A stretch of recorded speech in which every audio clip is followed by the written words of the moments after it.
Tell me one person out there who is happy with his or her reporting manager, the person with whom he works.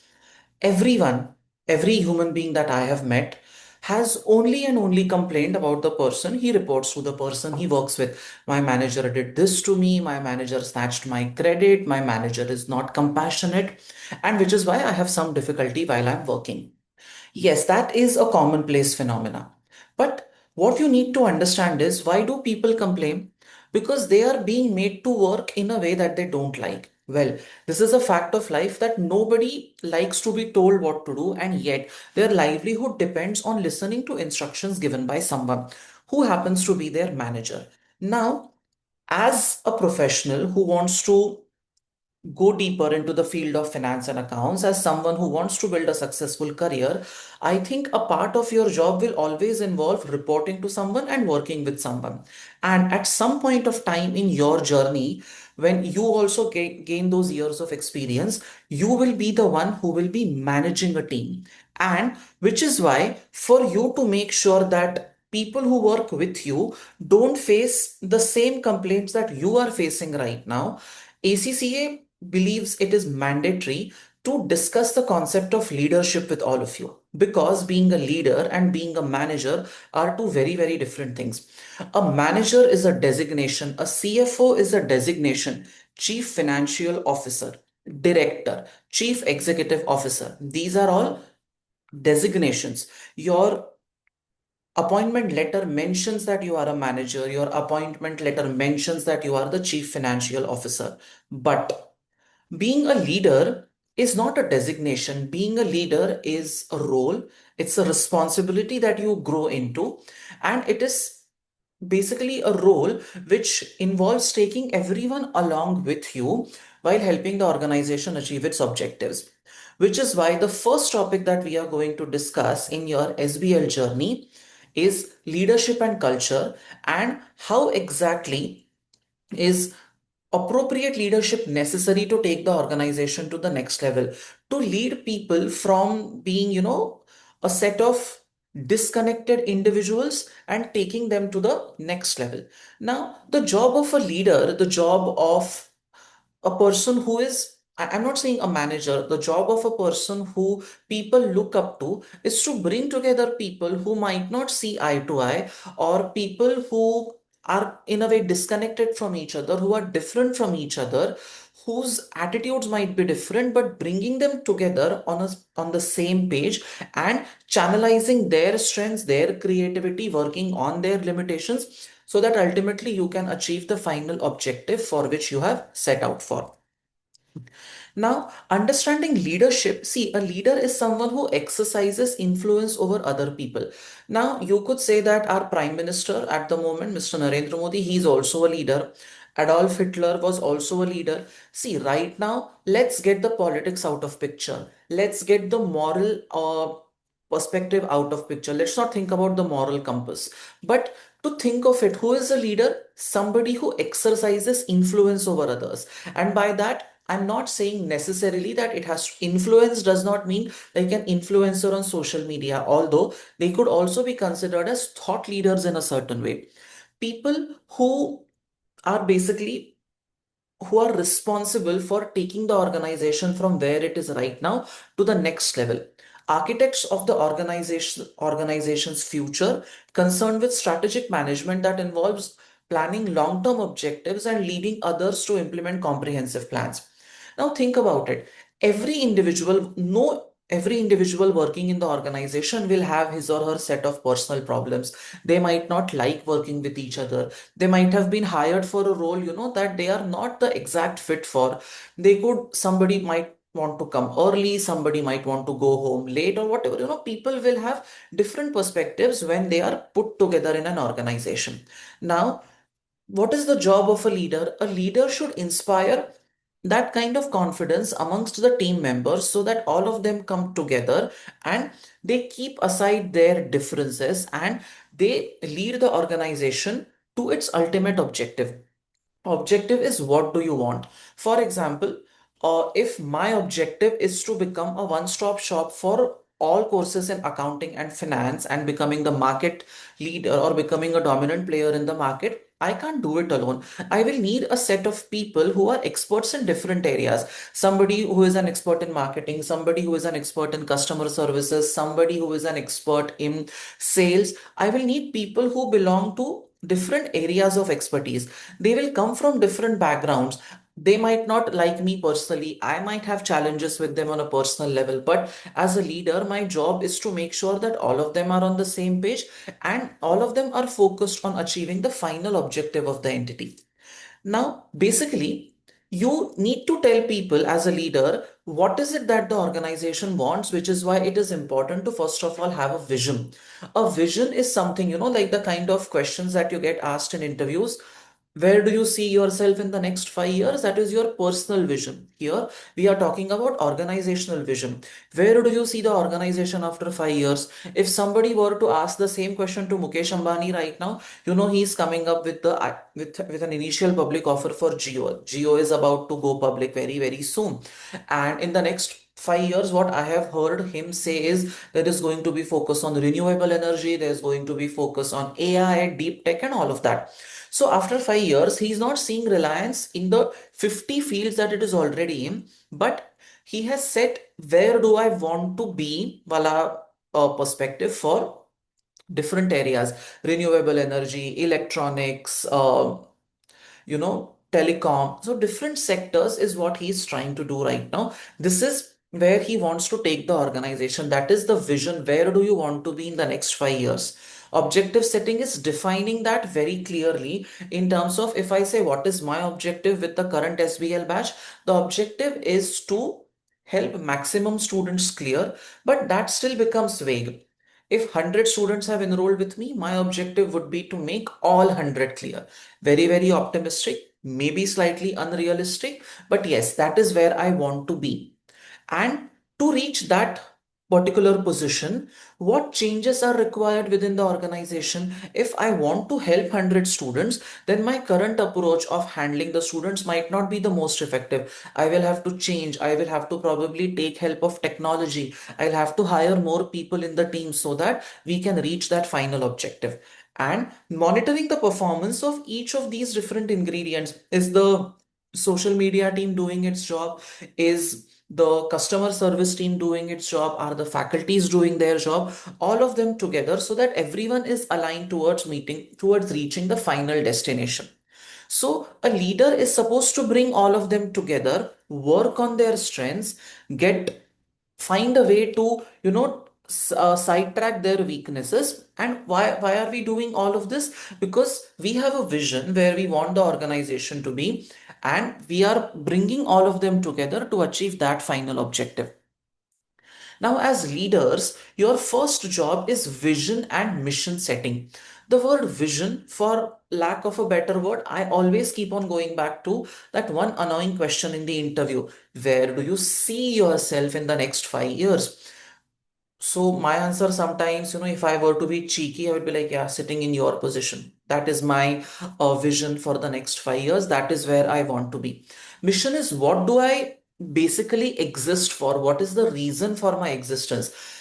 Mission is where do I want to be? Sorry, vision is where do I want to be? Where do I see myself? That is vision. And what is mission? Mission is what is the reason for my existence? Why do I exist? I don't exist to provide consultancy. I exist to provide quality education to finance and account students. Then that is the first part. Knowing why you exist and where do you see yourself in the next 3 years, 5 years, whatever. Then strategic objectives, determining which products to manufacture, which markets to enter, and how to position the organization competitively. Basically, what we mean by that is, see, when I say objective, it is what do I want to do? Maybe I want to go for a trip after the end of this quarter. That is my personal objective. When I'm talking about strategic objectives, maybe right now ACCA is a field where a lot of new students are coming. So maybe I want to my company to grow in that particular area. CA as a field is, maybe the number of participants who are going for CA is reducing. So maybe I might want to discontinue that particular course, assuming, that I'm running all of it. which products to manufacture, which markets to enter, and how to position the organization competitively. I was traveling a couple of weeks ago and I was at this 7-Eleven store. And what I saw there was in India, we get that typical Kit Kat flavor. There I saw a dark chocolate Kit Kat, a white Kit Kat, and a pink Kit Kat, and God knows what else. So these are different products. Now, as a leader, I would, if my only business is manufacturing chocolates, I would look at this. I would look at all the different products that my company is manufacturing and selling. And a part of the decision that I take could be out of these 10 different varieties, do I want to continue manufacturing these? Do I think there is a possibility for a new flavor to be introduced? Can I enter new markets? Maybe I'm operating in Southeast Asia right now. Do I want to expand it to Europe? And how do I make myself appear stronger as compared to my competitors so that the customers prefer my product over somebody else's?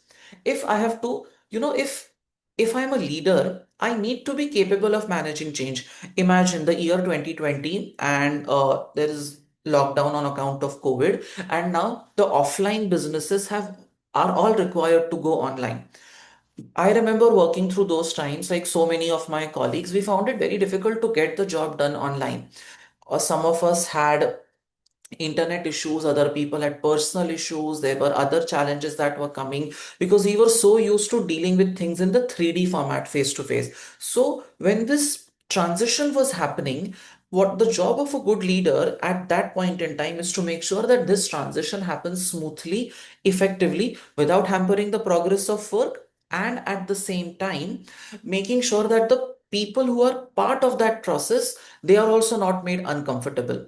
If an uncomfortable change is required to be introduced, how do I drive my team in a way so that they accept the change without uh, too much complaints and without the quality of their work getting impacted? And as a leader, it is also my responsibility to ensure that while there are different departments that work with me, that work under my guidance, how is the performance of each of these divisions? I will need to set certain parameters against which I want to evaluate their performance. How do I measure whether that particular task or whether that particular objective has been achieved? And then what additional steps should I take when deviations occur? Maybe something, think of variance analysis that we studied earlier. I should first of all know how to measure their performance, how to calculate the deviations, and then go deeper into understanding the reasons as to why the performance is not what it was expected to be. And then see, my job as a leader is not to say, not to put someone immediately out of the organization by saying, you have not achieved your objective, get out. As a leader, I have to give every member in the team an equal opportunity of succeeding. Maybe that is where they need my hand holding. That is where, they need that additional effort from my end so that if they are standing at a rating of 4 on 10, how do I make sure that they gradually improve their performance and I don't have to fire the employee?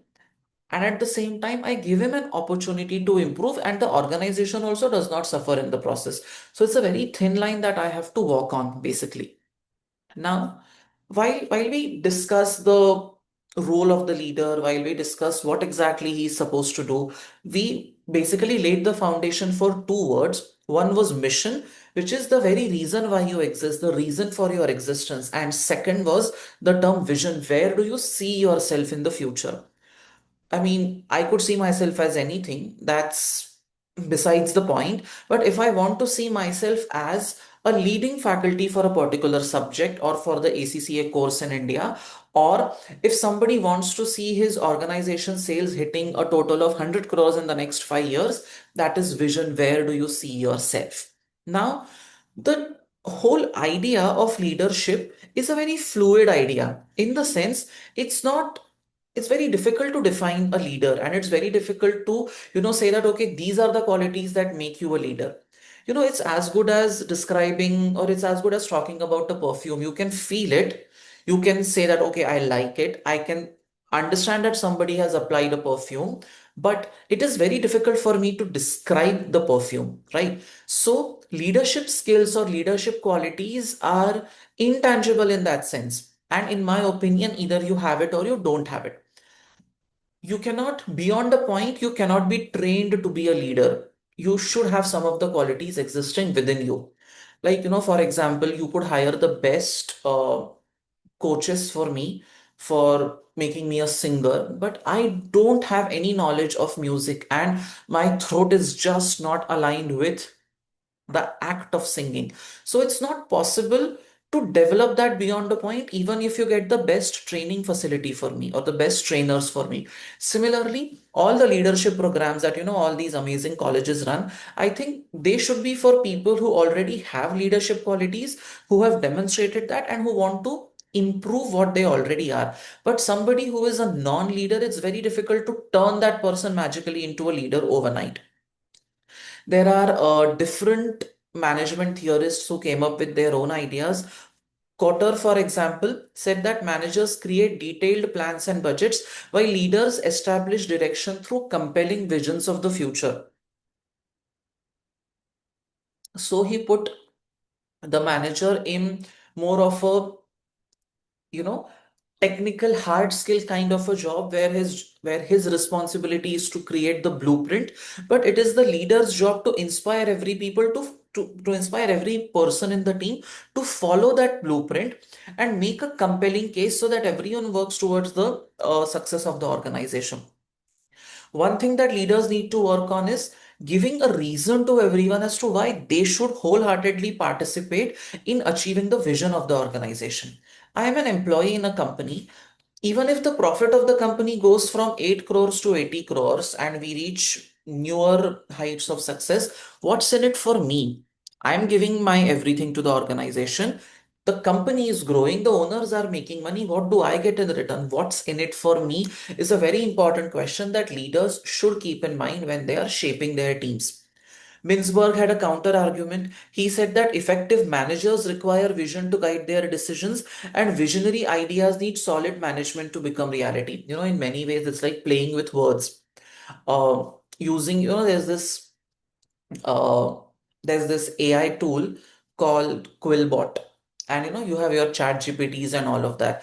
It's like somebody took the first definition, put it in chat GPT and said, okay, now make it sound different without changing much. It's basically doing that, in my opinion. But jokes apart, Mintzberg is also placing a lot of importance on individual managers because they are closest to the team. So it is their job to convince people to work for the overall success of the organization. And for that, you need a solid plan. And that is exactly what his role is. See, this debate, it's not like tax, where you will have a very clear answer as to what is the provision. Rather, this is a healthy debate between what is leadership and what is management and whose job is to do what. But I will stick to my former argument wherein a leadership role is not a designation. It's something that you are, it is something that you grow into, and you might not have a designation, but through your qualities, you could help to unify people and lead them in a way that they work for the service, they work for the betterment and achievement of the organization's objectives.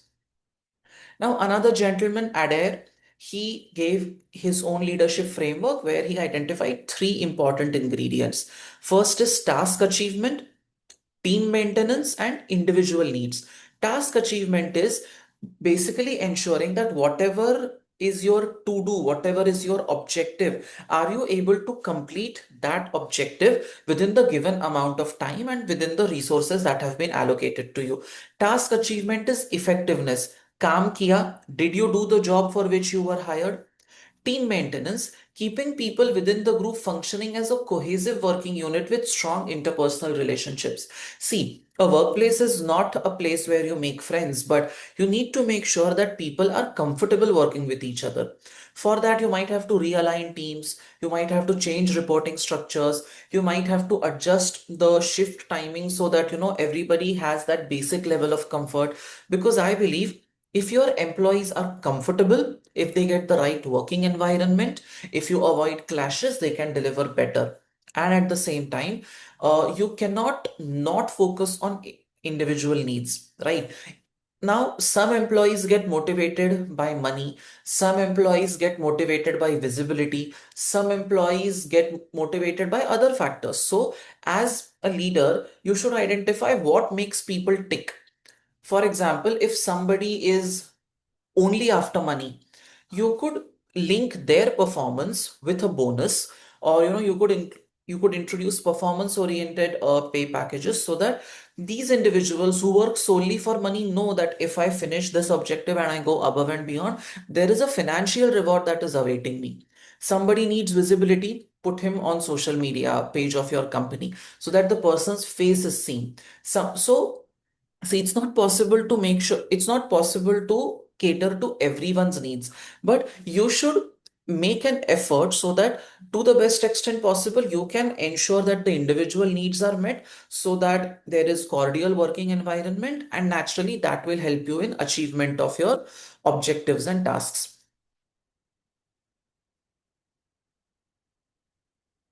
Now, people over the years have made constant efforts to define what makes you an effective leader. They gave certain traits, they identified certain characteristics that if you have these, chances are that you will turn out to be a good leader. Basically, attributes like being adaptable to changing situations, being flexible, and not remaining stuck in your ways. I mean, when COVID came, naturally everybody had to jump from the offline mode to the online mode. Today in 2025, I am in an edtech company. If I want to lead my company to greater heights, I should know how to harness something called as artificial intelligence, and not letting my employees become redundant, not letting my team become redundant, but adapting to this new change in the world around me, training them and helping them to go to the next level. Being alert to social environmental dynamics right now in 2025, as someone as someone who represents the organization, not just where I work, but any company for that matter, you should know what impact will your actions have on the world around you, because perception has become very important. You put out an advertisement which is slightly offensive, and all your woke janta on social media will immediately turn against you, and they might start, because we live in an era of cancel culture. They will say, okay, don't purchase products from this company, and that could spell doom for an organization. So the job of a leader is to know what works, what will people react to, how will they react to, and then coming up with a way which does not harm the overall dynamics of the entity. Coming up with a way which ensures that the organization is able to survive without impacting. The organization is able to survive without casting a negative impact on the world around you, and at the same time putting out messages or positioning your products or positioning your company in such a way that it is perceived in a favorable way by all the stakeholders. The leader has to be ambitious, achievement oriented, and naturally, confidence is a very important virtue. You cannot be a leader unless you are confident about what you are doing. See, if people see you as a feeble person, they will never have the faith or the confidence to follow you, and which is why you will automatically lose the position. Plus, you have to be persistent, relentless in achieving objectives. I have worked with some very dynamic leaders who will stop at nothing to achieve whatever they have set out for. And I think that is what separates them from the others. Uh, Intellectually capable and conceptually skilled. If I am appointed as the chief medical officer or the dean of a medical college, then I should know now what problems my team is facing, and for that I should be aware of what job they are doing, and my knowledge base and my intellectual capacity should be attuned with the work that I am overseeing. In a way, I have to be skilled myself so that if my team gets stuck anywhere, I have the ability to go and solve their problems. You cannot have a non-teacher lead a team of teachers, which is why a principal in a school has been a teacher at some point in time, because then he knows what problems does the team face. A leader has to be diplomatic and tactful. There are so many people I see around me who are like, no, no, no, I'm very straightforward. See, there's a difference in being straightforward and being rude. As someone who operates in a public domain, and so many people talk to you because you are the leader, and you occupy an important position in the organization. You cannot be blunt every time when you are talking to your team. You cannot be blunt every time when you are dealing with customers. I agree, there are times when you have to give it back to people, but you should know how to communicate without causing any sort of offense to anyone, and at the same time getting your job done, which is a lot of youngsters, these days, they don't know the meaning of the word diplomatic, and they use the word diplomatic in the wrong way. Being diplomatic basically is knowing what to speak and when to speak, and also being tactful is how to say without offending the other person so that you can get your job done. Naturally, your speech has to be brilliant, and you should know how things work. You should be able to organize people, bring them together for achievement of whatever organizational objectives are there. Also, a funny thing that that is an obvious given, but still it is mentioned in your study text that four out of the four primary success traits, the first one they have mentioned is emotional stability. If you have public meltdowns, if you are yelling at people, if you are shouting, if you are short tempered, or you are someone who can be easily manipulated emotionally, people will walk all over you. And to be a leader, you have to be strong. You cannot get wavered by what people around you are saying. Otherwise, if I listen to every sob story that my team is telling me, I will give them half day every day, and I will be the one sitting in the office till midnight and completing their jobs. Something that I have been guilty of in some of my earlier roles. I gave in to every sob story that my team told me, and while they went and celebrated festivals or did whatever, I was the one sitting in the office. Even though I was the team leader, I was the one sitting in the office sacrificing my personal life, because why? I got emotionally manipulated into doing something. So as a leader, you cannot allow yourself to do that. Admitting errors is, again, how you admit that is important. If you admit in a very public manner, and you cry profusely over it or something like that, people will lose faith in you. So when you are admitting errors, you should say that, okay, this is, I made this judgment, this was wrong, and now that there is this mistake that I have committed, let me own it up and let me find a way out. Only when you demonstrate the ability to own up to your mistakes for finding a way out, that is when people will respect you. Interpersonal skills are equally important. What to talk, how to communicate, and how to make sure that the team members are content with their roles so that they can grow to the next level. At the same time, see, there are times when a senior individual, a leader, has to deliver certain uncomfortable messages also to the team. It could be as simple as, you have to work on a Saturday, to something as difficult as, some people will be laid off. Now, how you communicate that with people depends on how well you have connected with them, and do you know how to cause minimum possible disruption and yet do it in a respectful manner. I think that is where the skill comes in. And naturally, basic intellect, or rather, breadth of knowledge is required, because as a leader, you are not focused on one area, you will be looking at multiple areas. Adair's leadership qualities also, made a list of all those generic features that leaders need to have, which is basically being confident without being arrogant, very difficult. Being professional without being rude is my take on it, because in India, unfortunately, um, another word for professionalism is rudeness. I have seen so many HR heads, so many individuals speaking in an extremely uncouth, abusive manner, and finally attaching, oh, this is nothing personal, it's just professional. Being professional doesn't mean you should be inhuman. A professional is also a human, it's just how you communicate. If you yell at people, they are not going to accept whatever you are saying. Especially Gen Z, though, is going to kick you out and not work with you. Being a person of integrity, being someone who stands with what is right, is a quality that people value. Your humility, your courage, and even your humanity is important. On a certain level, should a leader allow himself to be approachable to each team member at all times? Probably not. That depends upon the kind of people you are working with. But yes, you should not seem distant to your team. They should be able to come up to you for discussing their challenges, and it is your responsibility to show them the way out.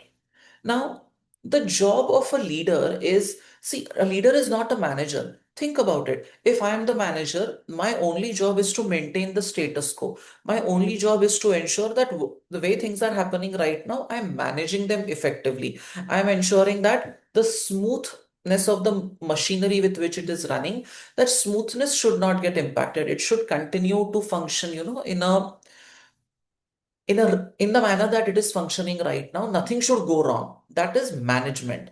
But leadership is, I'm operating at this level, I have to take it to the next level. Manager's job is to keep it where it is without letting it slide further. Maintaining what you are doing is the job of the manager, but taking you to the next level is the job of the leader, which is why leaders are often tasked with organizational transformation, having that conversation and guiding people and inspiring them to move from where they are right now, to move the company from where it is right now to a different level altogether.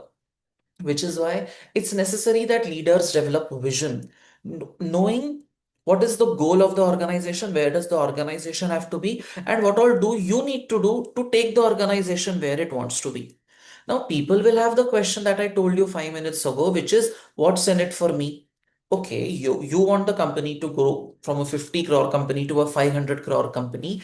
This is where you want to be great. And maybe you are the owner, and you know, you have a lot to gain when the company grows. You will come on podcasts, people will interview you, you will become a celebrity, you will make money, you will get a Rolls Royce. What will we get? So it is the job of the leader to basically help others understand that when they participate in organization building process, what do they get? Which is why it's necessary that the leader knows how to sell the vision. A leader has to be a good salesperson.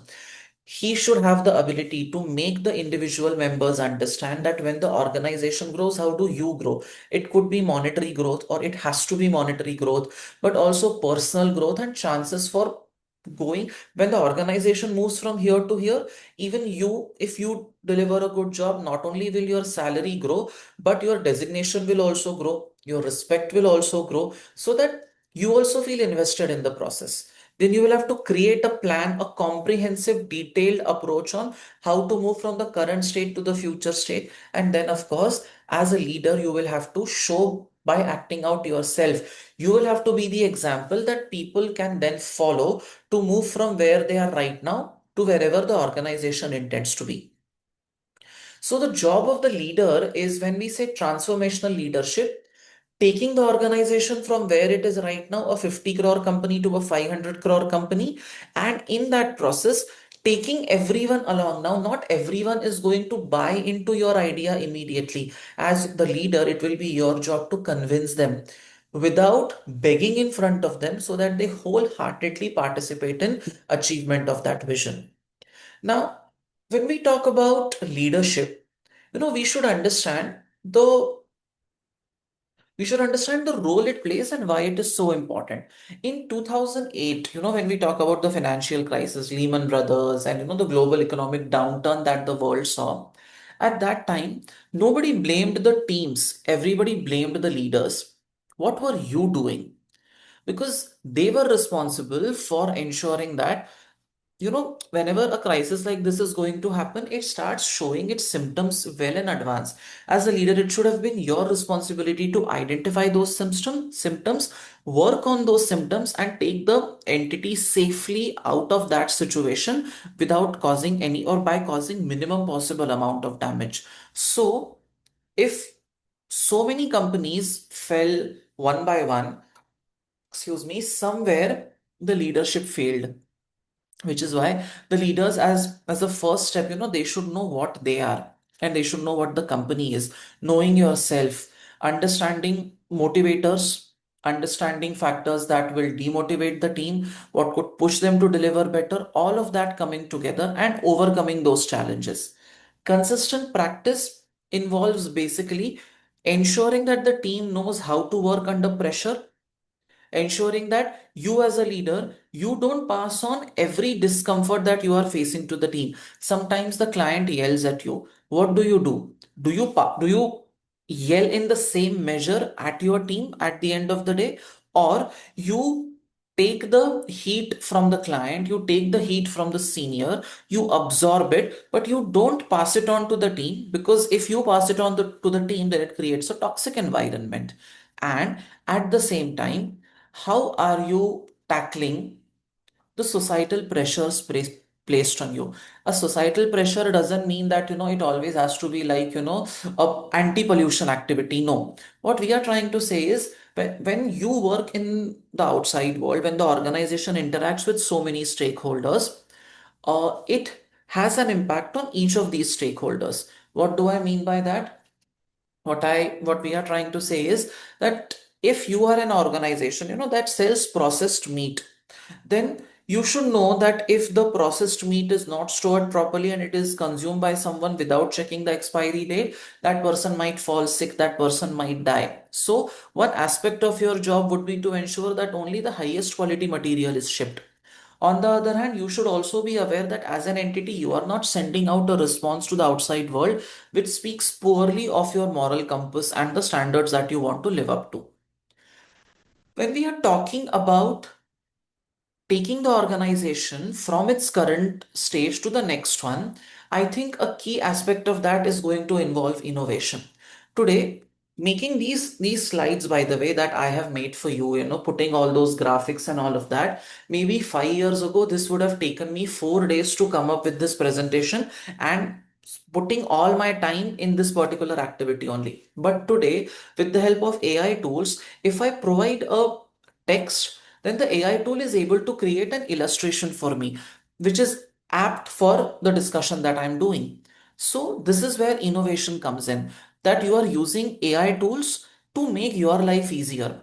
Now, as an organization, your focus should be not just on maintaining your status quo, but taking the entity from where it is right now to the to the vision that you have for the next 5 years. And for that, innovation would be the stepping stone. Innovation is doing things differently, identifying what is it that we can do differently, which will either add a differentiating factor to the product, which will make it more appealing to consumers, maybe offer more features, and ensure that you are better off with the help of technology. You are better off than what you were earlier. So, if we are living in an AI based world, then you can use AI tools to study the market better, to understand the motivators for all the market participants to buy, or to buy a particular product, what pushes them, what works with them, what inspires them, what drives them. Once you have known that, by doing a thorough market research using AI based tools for capturing trends and data and all of that, you can now design your next service or your next product in a more scientific manner. See, earlier, to do market research, you would have to spend months and months on, breaking down the data. Today, because of technology, identifying trends in data, establishing relationships between different variables has become an easy job. And see, it's not just the innovation that takes place in a laboratory through research and development activities, but innovation could also be in terms of, how you satisfy customer demand. Like today, big data has the ability to, it, they are, kind of making your kundli when you are operating online. Just 2 days ago, I was searching for I was searching for a foreign tour that I wanted to take. So I searched for something and I said, okay, fine, I'll look at it later. Within the next 15 minutes, my Instagram, my Facebook, my Google, my mailbox, all of them started showing me different travel packages to different parts of the world. So someone back there was innovative who captured my internet movement, and he started showing me targeted ads so that I will end up buying one of those at least. So that is innovation, something new, telling you this is what you want and then urging you to go for it.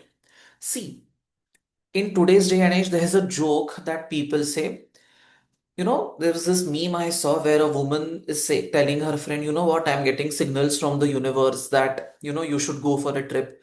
The friend says, no, my dear, that is targeted performance marketing. Innovation, right? How does Google know that Satyamen Nandedkar sitting in Noida wants to go for a trip to Greece? Maybe a colleague of mine has gone for that trip. I liked his or her picture and I sent some messages and then I Googled a little about Greece tourism. Before I know, targeted ads are now sitting in my mailbox, showing up on my Insta screen, showing up on my Google browser, all of them pushing me to buy a trip to Greece immediately.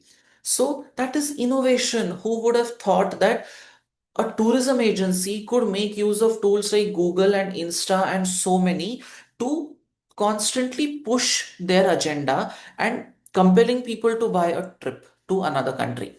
Now, that is churning customer demand and making them aware of a desire that they never had in the first place. Now, if I just Google Greece trip and I put down my phone, I might forget all about it. But Google won't, big data won't, all these performance marketeers won't. They will now start bombarding me with information. And naturally, yeah, I will fall prey to it someday. Innovation could also mean improving processes. Like somebody is getting enrolled in my class. How do I make sure that your admission process happens without any human intervention by, directing you to the website where you buy the product, you add the item to cart, and you know, you are enrolled to the batch, you are added to the WhatsApp group immediately, you get the notes, you get the access to the drive, everything. That could be process innovation or process improvement. And it's not necessary that only an entrepreneur can be a leader, right? An entrepreneur is someone who has his own business. But today, in today's day and age, we have a slightly different take on entrepreneurship, which is basically an intrapreneur. A leader must decide whether to pursue innovations through new ventures or within existing organizations. If you want to start up something of your own startup, you are being an entrepreneur.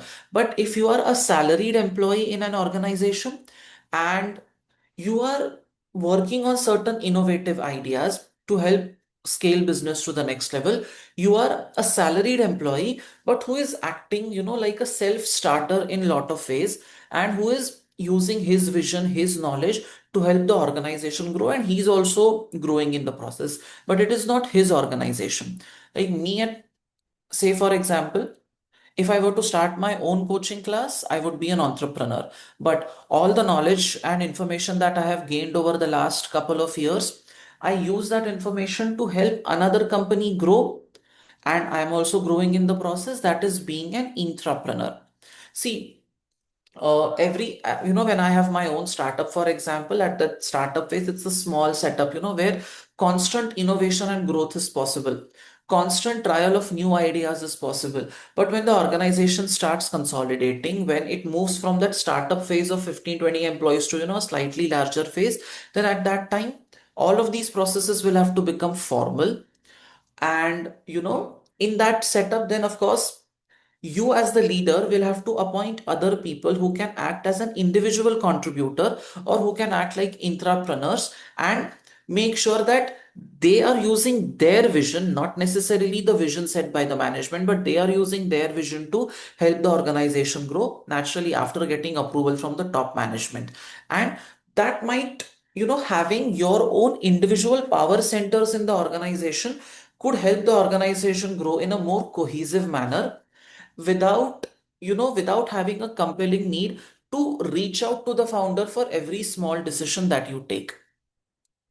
Now, see, being an entrepreneur is probably the best thing you can do. Why? Because all the returns, all the sales are coming to you, all the growth is your growth. It is your baby, your company, your organization. You are helping it to grow from the current level to the next one. And whatever benefits are coming, they are coming solely to your pocket. You can make decisions quickly. You don't need to take anyone's permission.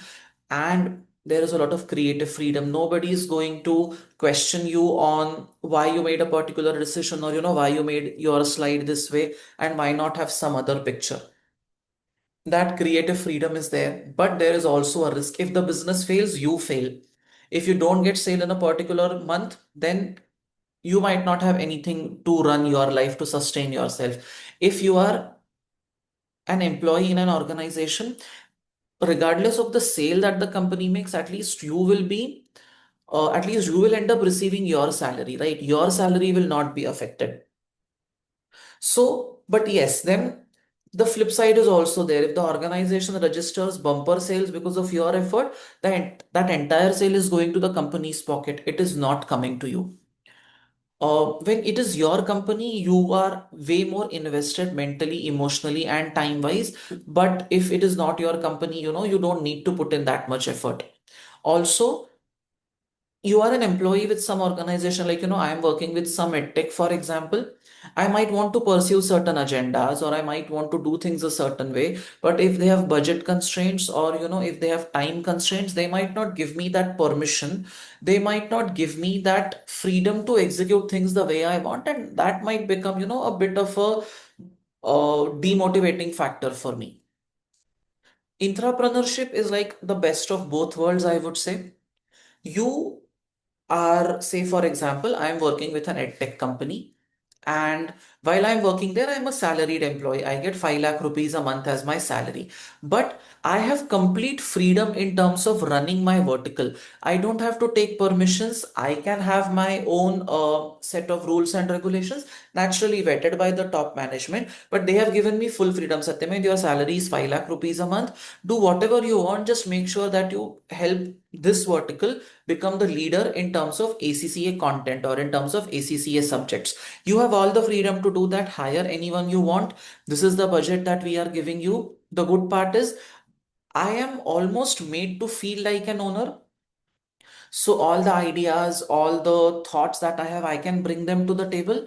And ultimately, the risk factor is somewhere reduced because it is not my company at the end of the day. So within an organization, there are these individual power centers that I have established, thought leaders, innovators who can help to scale that particular vertical.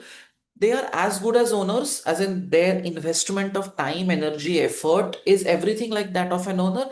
It's just that they are not technically owners of the company. They are owners of performance of that particular vertical, and that itself could lead people to be far more invested in the entire process than as a mere employee in the organization.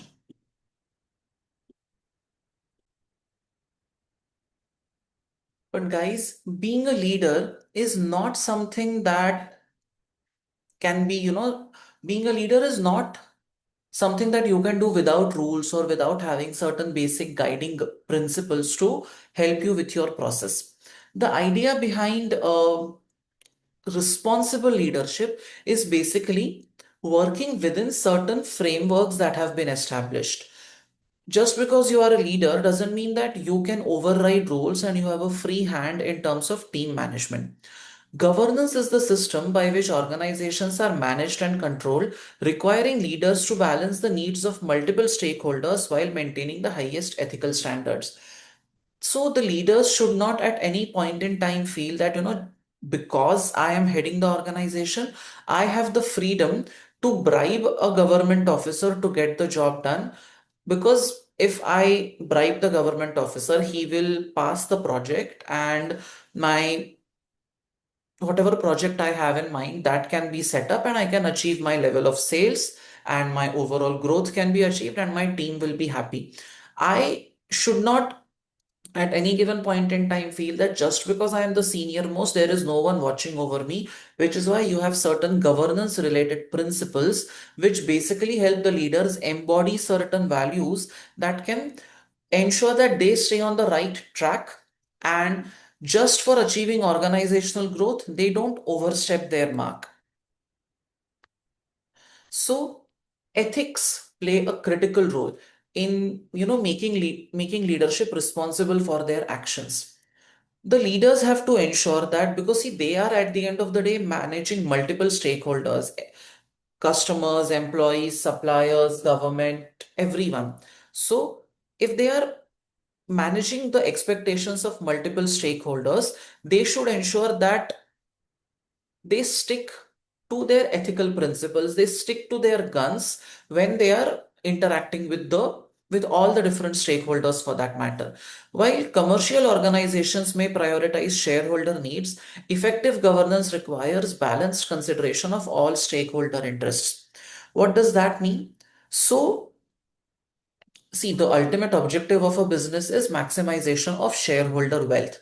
Now, if maximization of shareholder wealth is the objective, that should not come at the cost of exploitation of workers. So, you have to balance both of these together so that you don't work only for the benefit of one stakeholder group and sacrificing the interest of others. When you are talking about being an effective leader, you cannot have bias when you are dealing with the team, right? Or you cannot have bias when you are dealing with different stakeholders. So there has to be fairness in your action. You should try to treat people in the same way. Everyone gets an equal consideration, not just the shareholders, not just the employees, not just the unions. I mean, if I'm working on a film set, my entire attention cannot be focused only on the lead actors, right? I cannot make my technicians and my camera crew work for 48 hours straight because I want to do justice, or I want to be extra nice to my lead actors, because these people, they might work for 48 hours and after that they will either drop dead or they will be sick, and ultimately my project will get impacted. So I have to ensure that when I'm dealing with all the stakeholders, I am fair and I do not favor one at the cost of hurting the other. And of course, having clear complete communication with all the stakeholders and having that openness so that there is absolutely nothing for you to hide, and when you demonstrate that transparency, people will naturally trust you more. When I'm talking about, you know, governance is not just a set of rules and regulations, but it has to be tied uh, intricately with innovation and forward thinking. Effective governance extends beyond merely following the rules or repeating last year's practices. Innovation in governance means ensuring stakeholders and society benefit from progressive procedures and enhanced understanding. In 2025 in Delhi right now, there's an entire focus on air quality index. Now, just following basic pollution control checks that you did last year might not be enough. You will have to think of ways and means so that you go beyond the defined confines and you take an active effort in reducing the overall pollution levels. Now you might think, what can I do as an organization? Maybe if you have a factory and you have workers who travel to the factory from all different locations, and each one of them is using their personal transport, you could organize company transport to take them from their residence to the organization, so that there is only one vehicle that plies between their location and the factory, so that the pollution levels are lowered. People might ask, what kind of a difference is it going to make?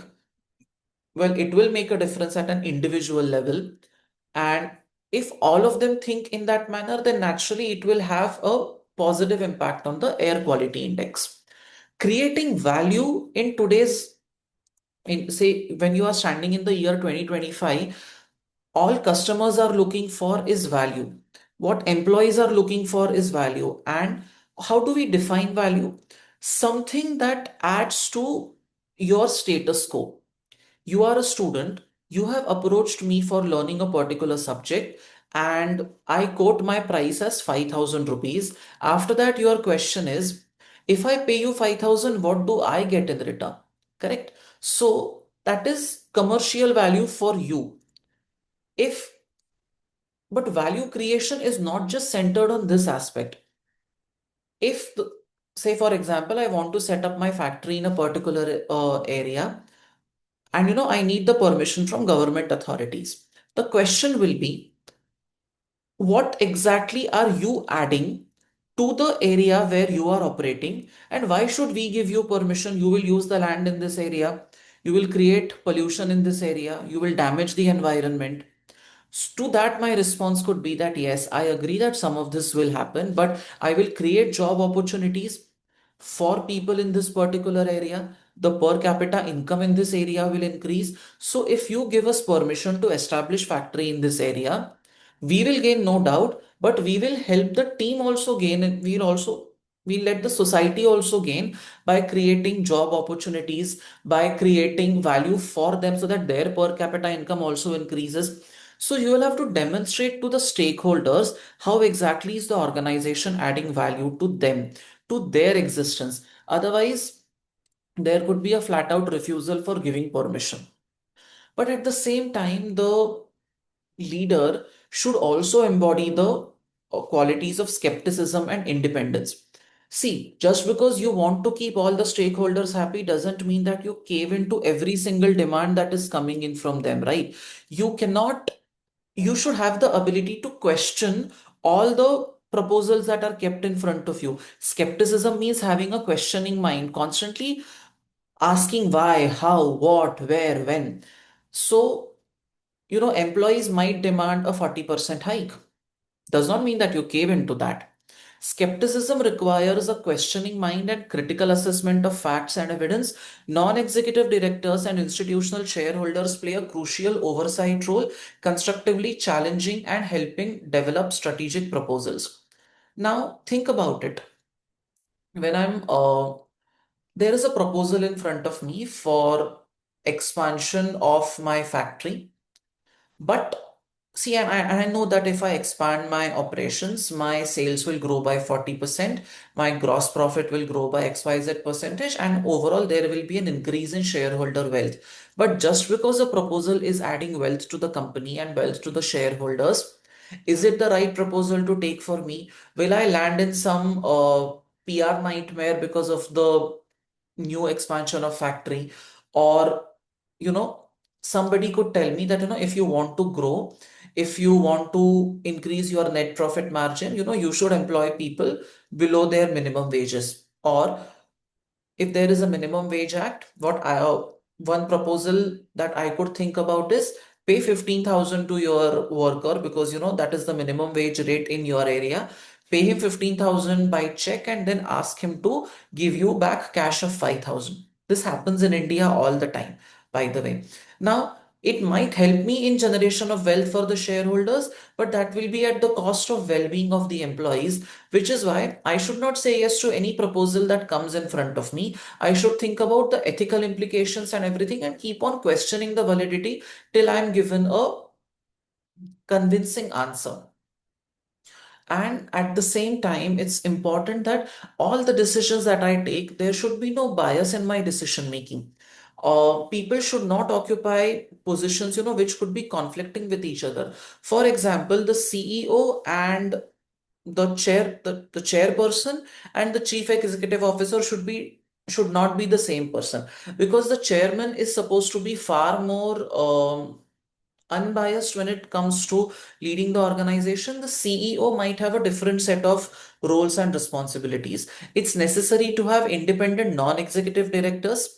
See, CEO is responsible for executing, for running the organization, but the chairperson, of course, he also is concerned about running the organization, but without losing that sense of moral right and wrong, and ensuring that shareholder wealth creation does not come at the cost of basic organizational values and tenets. At the same time, you should appoint independent non-executive directors. With what objective in mind? You should appoint independent non-executive directors because they will act like watchdogs for the company.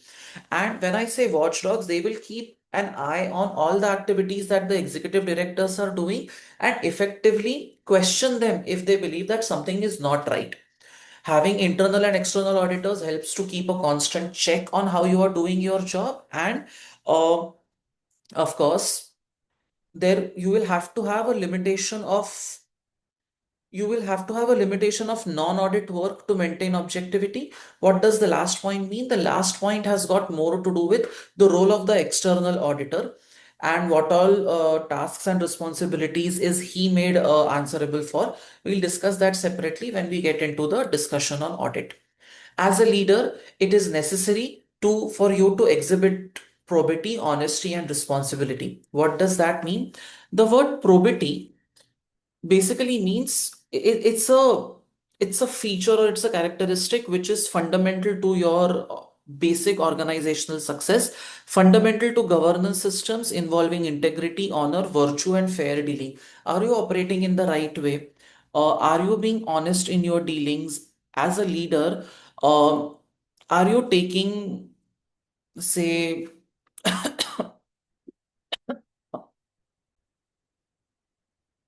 probity is basically how honest are you?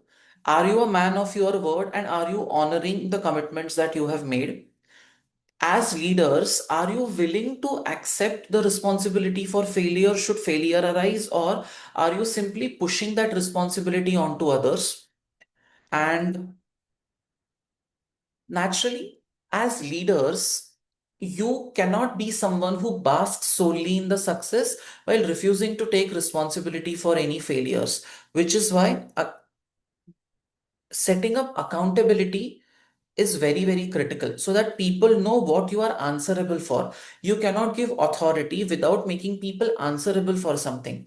So there has to be performance accountability. Directors must account for organizational performance and decision outcomes. How do they do that? Essentially, what they should be, what you hold them responsible for is they might be given certain individual areas on which they are working. And if you have given certain individual areas on which you are working, to whom are you ultimately answerable at the end of the day? uh, what companies do is, see, if I'm the finance director, if I am the management, at the end of the day, I'm answerable to shareholders. How do I give my answer to them? By preparing financial statements which contain a statement of financial position, statement of financial performance. Basically, I am reporting to the world at large what was the profit that the company achieved, because see, company is using shareholders money. So at the end of the day, the management is answerable to the shareholders, and that is where you are establishing accountability. Reporting integrity means truthfulness and correct engagement with the shareholders. When you are working in a dynamic world, the likes of which we are living in today, it's necessary that as a leader you have to have the ability to exercise judgment. And that basically stems from that fundamental ethical problem that most of us run into. I'll give you an example for understanding. To talk about judgment, I would want to talk about the trolley problem or the trolley situation. There's this famous ethical problem that people talk about. You are in a vehicle that is moving on the road, and there is a child who's on the road, and your vehicle is approaching. Now your vehicle has its brakes are not working, and there is one person on the road and your brakes are not working. What will happen is you will end up hitting that person and the person will die.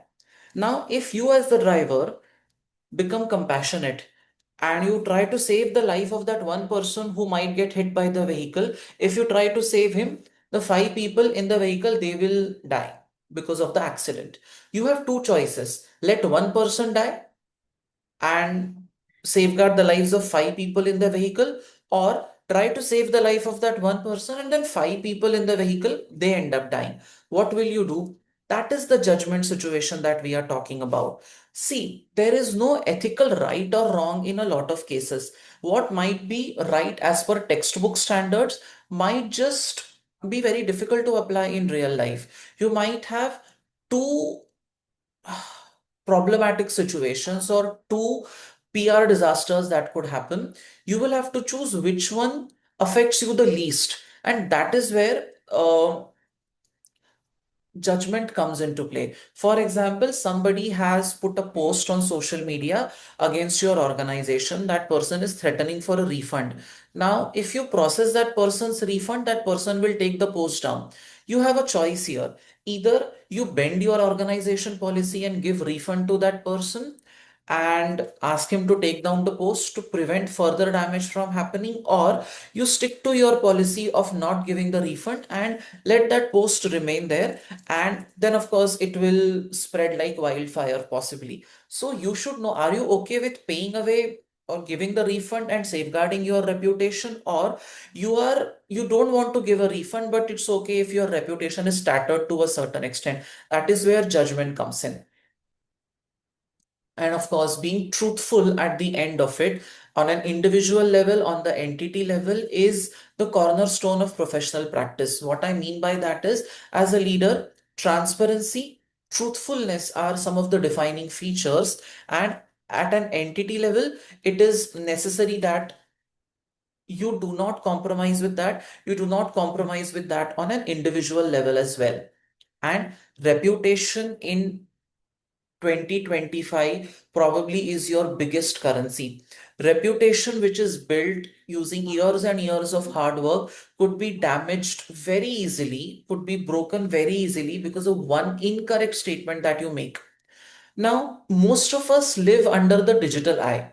Although we don't, nobody is interviewing us every day, but one wrong statement on said on camera, one wrong statement in print has the ability to destroy decades of hard work in a single go. And if reputation is lost, then there is nothing that you can do to recover from that assault, to recover from that damage. So the reputation of the leader is also very important, and the reputation of the entity is also very important. When people approach me for work, I see the background of the founders of that company, because I'm concerned about associating with people whose reputation is in tatters. I don't want to do that. So I might not be interested in buying products from a company whose, you know, I might not be interested in buying products from a company whose reputation is tarnished, because, the CEO was involved in a sexual harassment scandal or something like that. So, reputation is important. People might not want to associate with you as customers, as employees, as investors, as anyone, as suppliers, if your reputation has been damaged or is questionable at some point, which is why the leader should be, what they say, Caesar's wife should be above suspicion. The leader should ensure that his reputation is squeaky clean, the organization's PR is working properly, and its reputation is not damaged. Only then will you be able to stand out from the crowd.